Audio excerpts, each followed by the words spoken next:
अस्सलाम वालेकुम। अच्छा, पिछली वीडियो में हमारी बातचीत यहाँ पर ख़त्म हुई थी कि अगर हमने स्टॉक मार्केट में इन्वेस्ट करना है तो हमने आखिर ट्रेड कैसे लेना है, हमें कैसे पता लगेगा कि हम किस प्राइस के ऊपर बाय करें, किस प्राइस के ऊपर बेचें। तो ट्रेड करने के लिए जब भी आप प्लानिंग कर रहे होते हो या इन्वेस्टमेंट के लिए प्लान कर रहे होते हो तो उसके दो बड़े फेमस तरीके होते हैं, आप हमेशा ये पढ़ते रहोगे। एक होता है फंडामेंटल एनालिसिस और एक होता है टेक्निकल एनालिसिस। तो इस वीडियो में हम इन दोनों के दरमियान जो थोड़ा बहुत फ़र्क है, थोड़ा बहुत तो नहीं है, काफ़ी फ़र्क है, उसके ऊपर एक ओवरव्यू हम इसका लेंगे और इसको देखेंगे कि इनमें क्या फ़र्क होता है।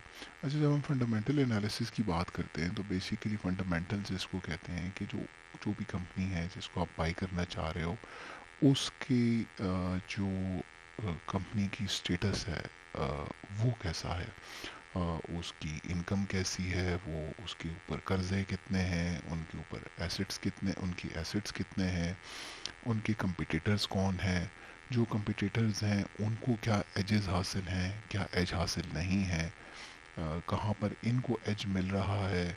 ये सारे फैक्टर्स जब हम इनको एनालाइज कर रहे होते हैं तो इसको फंडामेंटल एनालिसिस बोलते हैं। ये काफ़ी मुश्किल काम होता है। उसकी रीज़न ये होती है कि इसके लिए ज़रूरी है कि आप उस कंपनी को मुकम्मल तौर पर उसके फंक्शंस को, उसकी हर चीज़ को जानते हों। आप यहाँ तक जानते हों कि उनका जो हेड है वो कितना कॉम्पिटेंट है। बाज़ औक़ात एक कंपनी होगी, उसका हेड जो है ना इतना कॉम्पिटेंट नहीं होगा। इसीलिए वैरेन बुफे जो दुनिया का बहुत बड़ा इन्वेस्टर है, बहुत फेमस बंदा है, आप उसको गूगल पे सर्च करें, वो कहता है कि यार मैं तो ऐसी ऐसी कंपनी के अंदर इन्वेस्टमेंट करना चाहता हूँ जिसको एक गधा भी चला सके, और क्योंकि एक दिन ऐसा आएगा कि मेरी कंपनी को कोई गधा ही चला रहा होगा। तो कि कंपनी का फंक्शन, कंपनी की जो जो सिस्टम है वो इतने इजी हो रन करना कि उनको कोई भी रन कर सके, ताकि ये वाला फैक्टर ही हम बीच में से निकाल दें। तो फंडामेंटल एनालिसिस के अंदर कंपनीज की जो फंडामेंटल्स होते हैं उनको एनालाइज किया जाता है। हर कंपनी साल में क्वार्टरली और फिर एनुअली अपने जो भी फाइनेंशियल रिजल्ट्स होते हैं उनको अनाउंस करती है। ये जो अनाउंसमेंट आती है हमारे पास, इसके अंदर बेसिकली ये काफ़ी एक बड़ी सी बुकलेट होती है। अगर आप उनके वेबसाइट पे जाओगे तो वहाँ पर भी अवेलेबल होता है। और जब भी आप स्टॉक मार्केट में इन्वेस्ट करना चाहते हैं और किसी ब्रोकर के पास आपने अपना अकाउंट खोला है, कोई अच्छा ब्रोकर हो, मिसाल के तौर पे अगर आपने से जो आरिफ हबीब साहब के हैं, आरिफ हबीब लिमिटेड है या बीएमए है या एकेडी है या फाउंडेशन सिक्योरिटीज़ है, कोई भी अच्छी कंपनी जिसमें आपने किया हो, तो वो भी आपको ये फाइनेंशियल रिजल्ट्स प्रोवाइड करती है। तो उनको आप देखते हैं। फॉर एग्जांपल थोड़ा सा एक ओवरव्यू ले लेते हैं कि डीजी खान सीमेंट का हमारे पास जो उनकी ऑफिशियल वेबसाइट से मैंने खोला है, थर्ड क्वार्टर का रिजल्ट है। और अगर हम देखें तो इसके अंदर क्या क्या कंपोनेंट्स होते हैं, इसमें काफ़ी सारे पेजेस हैं। मैं सिर्फ एक ओवरव्यू आपको दूंगा यहाँ से। अगर हम स्टार्ट लें इसका, तो यहाँ पे सबसे पहले इन्होंने अपनी जिसको बैलेंस शीट कह सकते हैं आप, वो दिया हुआ है। अब बैलेंस शीट क्या होती है? बैलेंस शीट में ये होता है कि वो कंपनी आपको ये बताती है कि हमारे पास कितना पैसा है, कितने एसेट्स हैं और हमारे ऊपर कितने कर्जे हैं। यानी हमारे पास और कर्ज़ों की जो टाइप्स होती हैं वो भी यहाँ पे अगर आप देखें तो दो लिखी हुई हैं। एक नॉन करंट लायबिलिटीज़ लिखा हुआ है, करंट लिखा हुआ है। करंट और नॉन करंट का मतलब है कि एक साल के अंदर जो कुछ होगा वो करंट लाइबिलिटीज़ में आएगा, और जो नॉन करंट होगा वो जो एक साल से ज़्यादा होगा। जैसे आप देखें यहाँ पे इन्होंने लिखा हुआ है लॉन्ग टर्म फाइनेंसेस या लॉन्ग टर्म लाइबिलिटी, इस तरह से। ठीक है, यहाँ से आपको पता लगता है कि कंपनी के अंदर जान कितनी है, कंपनी कितनी तगड़ी है।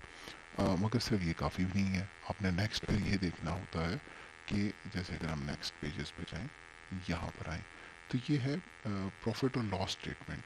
ठीक है, अब ये आपको यहाँ पे ये इस नेक्स्ट स्टेटमेंट में या इनकम स्टेटमेंट कह लें इसको, इसके अंदर ये आपको कंपनी ये बताती है कि हमने कितना पैसा कमाया।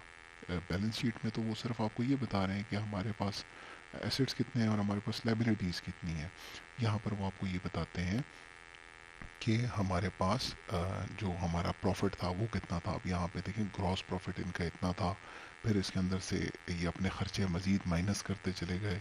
यहाँ पे अदर इनकम इन्होंने, ये देखें इसमें ब्रैकेट नहीं है, ब्रैकेट ना होने का मतलब ये है कि इसको आपने ऐड करना है, ब्रैकेट होगा तो माइनस करना है। तो ये आपको बताते रहेंगे कि यार सिचुएशन हमारी कैसे होती रही, और फिर फाइनली ये आपको बताएंगे कि हमारे पास टोटल प्रॉफिट कितना था। अब यहाँ पर जितना ये प्रॉफिट है, तो जितना इनके शेयर्स हैं ये उस पर डिवाइड कर देते हैं। और एक बड़ा फेमस एक वर्ड अक्सर आप देखोगे जिसको अर्निंग्स पर शेयर या लॉस पर शेयर कहते हैं। तो जनरली आपको यहाँ से एक आइडिया हो जाता है। मिसाल के तौर पे अगर हम 2020 में देखें तो डीजी खान सीमेंट ने जनवरी टू मार्च का जो इन्होंने दिया हुआ है तो ₹2.30 के राउंड अबाउट लॉस किया था। और जुलाई टू मार्च वाला जो है तो वो बता रहे हैं कि तकरीबन ₹4.22 का लॉस था इनका पिछले साल। इसके बरक्स अगर 2021 में आप देखें तो ये यहाँ पे ये लॉस नहीं है इनका। ओवरऑल अगर आप देखें तो ये इनके ₹4.67 का प्रॉफिट था जनवरी टू मार्च। जनवरी टू मार्च यहाँ पे लॉस था, यहाँ पे प्रॉफिट है। और यहाँ पर अगर आप देखें जुलाई टू मार्च वाला जो इन्होंने कॉलम दिया हुआ है, इसमें ₹6.50 का प्रॉफिट इन्होंने कमाया हुआ है पर शेयर, ठीक है ना। तो ये इनका बेसिकली अर्निंग पर शेयर होता है, ठीक है। फिर इसके बाद आपके पास नेक्स्ट आ जाता है, और उसके अंदर इस यहाँ पे आएगा, और ये कैश फ्लो एनालिसिस है। कैश फ्लो इसको कहते हैं कि कंपनी के पास कितना फ्लो ऑफ मनी क्या है, ठीक है, कितना पैसा आ रहा है, कितना पैसा जा रहा है। ये काफ़ी मतलब कि मुश्किल काम होता है फंडामेंटल एनालिसिस करना। और जितने भी आपके ये CFA कर रहे होते हैं या CS कर रहे होते हैं वो यही चीज़ें देख रहे होते हैं। पाकिस्तान स्टॉक मार्केट में इसको अप्लाई करना बहुत मुश्किल है, जो सच्ची बात है, क्योंकि इसके अंदर आपको जैसे मैंने कहा कि सिर्फ डीजी खान सीमेंट का नहीं पता होना चाहिए, आपको मेपल लीफ सीमेंट का भी पता होना चाहिए। आपको ये भी पता होना चाहिए कि अगर कोई डैम बन रहा है तो उस डैम के अंदर डीजी खान को कितना मिलना है, पायनियर को कितना मिलना है। तो एक एक चीज़ का आपको इल्म होना बहुत ज़रूरी है इसके अंदर, ठीक है। दूसरा सिस्टम फिर सवाल ये पैदा होता है कि जो हमने जैसे यहाँ पे हम बात कर रहे थे मैं, कि ये तो फंडामेंटल एनालिसिस हो गया, ठीक है।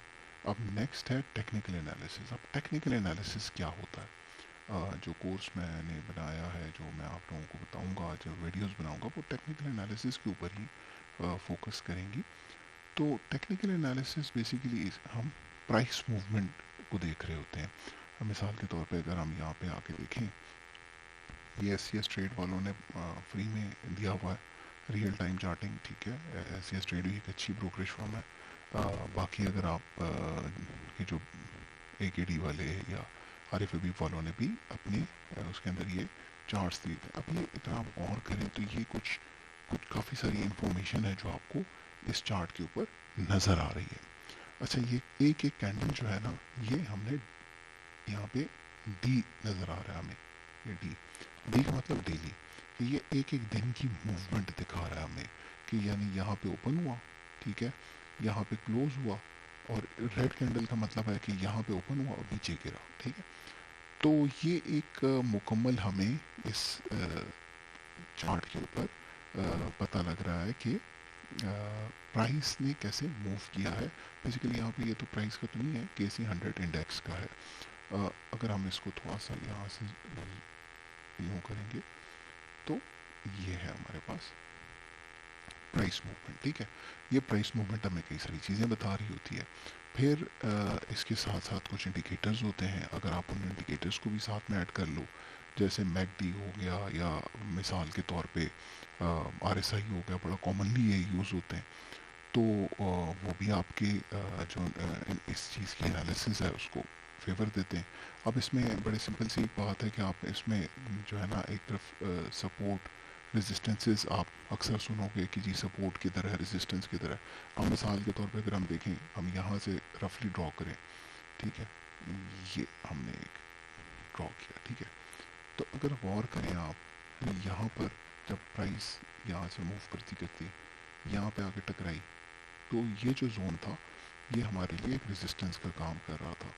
और मार्केट ने फाइनली यहाँ पर इस रेजिस्टेंस को तोड़ा, और यहाँ पे आके इसने टच डाउन किया, और टच डाउन करने के बाद इसने इसको सपोर्ट के तौर पे लिया, ये ऊपर चली गई। यहाँ से जब ये नीचे आई तो फिर भी इस जोन में अगेन ये पहली दफ़ा रेजिस्टेंस थी, यहाँ पर इसने सपोर्ट का काम किया, यहाँ पर भी सपोर्ट का काम किया, और अभी भी मार्केट रफली इन्हीं जोन्स में है। ठीक है, तो ये हमारे पास सपोर्ट रेजिस्टेंसेस होती हैं, इसको हम डिटेल में पढ़ेंगे।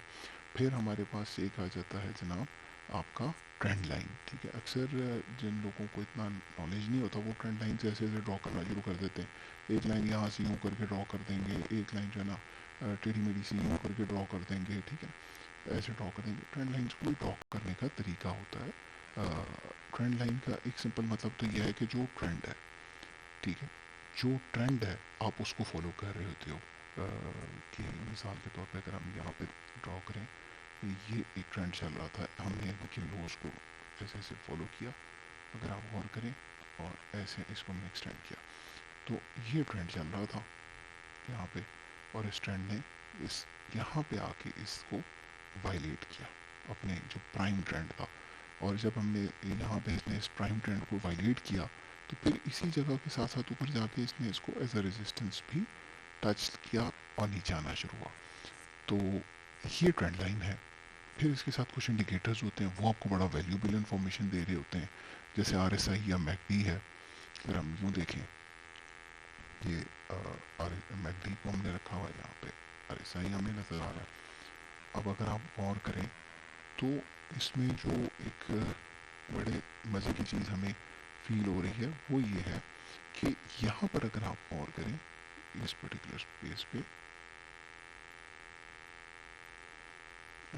इस तरह से यूँ करके एक एरो ले लेते हैं, यहाँ पे देखिएगा, यहाँ पे पाकिस्तान के अंदर स्टॉक मार्केट ने एक अप ट्रेंड लिया था। ठीक है, यहाँ से यहाँ ऊपर गई थी, बट अगर आप यहाँ पे देखते तो बड़ा ऑब्वियस था कि स्टॉक मार्केट यहाँ पे मैकडी में नीचे आ रही थी। यही हाल RSI के अंदर भी था। इसको बोलते हैं डाइवर्जेंस।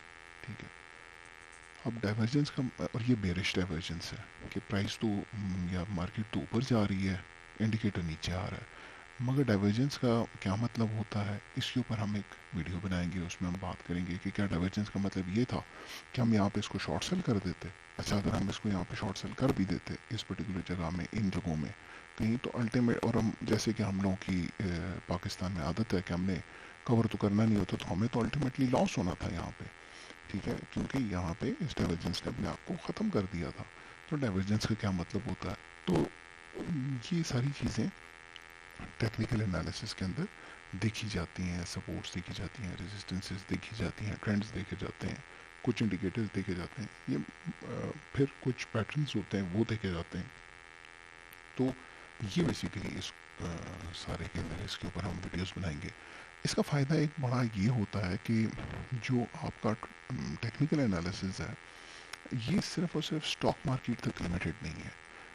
ये जितना भी प्राइस मूवमेंट है, ये इंसान की नेचर को रिप्रेजेंट कर रहा होता है, ट्रेडर्स की नेचर को रिप्रेजेंट करता है। तो जब भी ये ट्रेडर्स की नेचर को रिप्रेजेंट करेगा प्राइस की मूवमेंट, तो ये आपको हर वो जगह जहाँ पर प्राइस मूवमेंट है वो आपको सेम ही पिक्चर्स दिखा रही होगी। फॉर एग्जांपल, ये अगर हम चले जाएं investing.com के ऊपर, ठीक है, ये आपका क्रूड ऑयल का चार्ट है। अगर आप गौर करें, और मैं आपको ना बताता कि ये क्रूड ऑयल का है, तो आपको शायद यूँ लगता कि ये तो पाकिस्तान स्टॉक मार्केट का लग रहा है। अगर आप मिसाल ले लें कि आप चाहते हैं कि जी मैं फॉरेक्स में ट्रेडिंग करूं, आप ये दबाएं और ये आपके पास फॉरेक्स का चार्ट खुल गया, एग्जैक्ट वही सिमिलर। ठीक है, वही सपोर्ट रेजिस्टेंसेस यहाँ पर भी बड़े आराम से ड्रॉ की जा सकती हैं। ये देखिएगा कि अगर हम देखना चाहें तो एक रफली सेम टू सेम यहाँ पर भी आपके पास रेजिस्टेंस सपोर्ट्स आ रही होंगी। अगर आप ड्रॉ करते चले जाएंगे तो अगर आप गौर करेंगे, तो अगर टेक्निकल एनालिसिस आपको आती है और आप इस पे चलते हैं, तो आपको एक एडवांटेज ये हो जाता है कि ये सारी चीज़ें आप दूसरे मार्केट्स के अंदर भी अप्लाई कर सकते हैं। और उससे ज़्यादा इम्पोर्टेंट चीज़ ये होती है कि इसके अंदर आप जो रिस्क टू रिवॉर्ड है वो आप डिटरमिन कर सकते हैं, वो फंडामेंटल एनालिसिस में नहीं कर सकते। मिसाल के तौर पे अगर हम यही चार्ट देखें, अगर मैं सोचता कि यार अगर मैं यहाँ पे बाय करता हूँ, ठीक है ना, और मैं यहाँ पे स्टॉप लॉस ये लगाता हूँ कि मैं जी इस लो के नीचे अपना स्टॉप लॉस रखूँगा, ठीक है ना। यहाँ के राउंड अबाउट रखता यूँ करके अगर हम रखते, ये सिर्फ एक एग्जांपल दे रहा हूँ, ठीक है। अगर आप यहाँ पे बाय करते, ठीक है, और आपका स्टॉप लॉस यहाँ पे होता, यूँ होता, ये आपका टारगेट होता, तो आपको पता लग जाता कि यार मैंने यार देखें risk to reward ratio is 3.61, तो यहाँ पे मैंने एग्जिट ले लेना है, यहाँ पे मैंने टेक प्रॉफिट करना है। ये चीज़ें आप यहाँ पे कर सकते हैं। ये आप जो आपका फंडामेंटल एनालिसिस होता है उसमें आप नहीं कर सकेंगे। उसमें आपको एक रफ आइडिया ये तो हो जाएगा कि कंपनी की फेयर वैल्यू क्या होनी चाहिए, कि अगर डीजी खान सीमेंट है उसकी वैल्यू राउंड अबाउट इतने होनी चाहिए, ठीक है। मगर अभी तो ये तो बड़ा डिस्काउंट पे मिल रहा है मुझे, ये तो बड़ा सस्ता मिल रहा है, मुझे ख़रीद लेना चाहिए। अब ये तो आपको पता है ना, बाकियों को तो नहीं पता। तो उसमें बहुत टाइम लग सकता है फंडामेंटल एनालिसिस में। दूसरा ये कि उसमें अगर आप एक भी फैक्टर मिस कर रहे हो तो उसमें आपको बड़ा लॉस हो सकता है। इसके अंदर ये होता है कि आप अपना रिस्क टू रिवॉर्ड और बाकी सारी चीज़ें भी फॉलो कर सकते हैं। तो technical analysis basically price movement को डिटरमिन करता है। फंडामेंटल एनालिसिस बेसिकली आपकी कंपनी की फंडामेंटल्स को देखता है। इंशाल्लाह ताला नेक्स्ट वीडियो में हम बात करेंगे कि मार्केट की मूवमेंट्स क्या होती हैं, मार्केट कैसे मूव करती है। थैंक यू, अस्सलाम वालेकुम।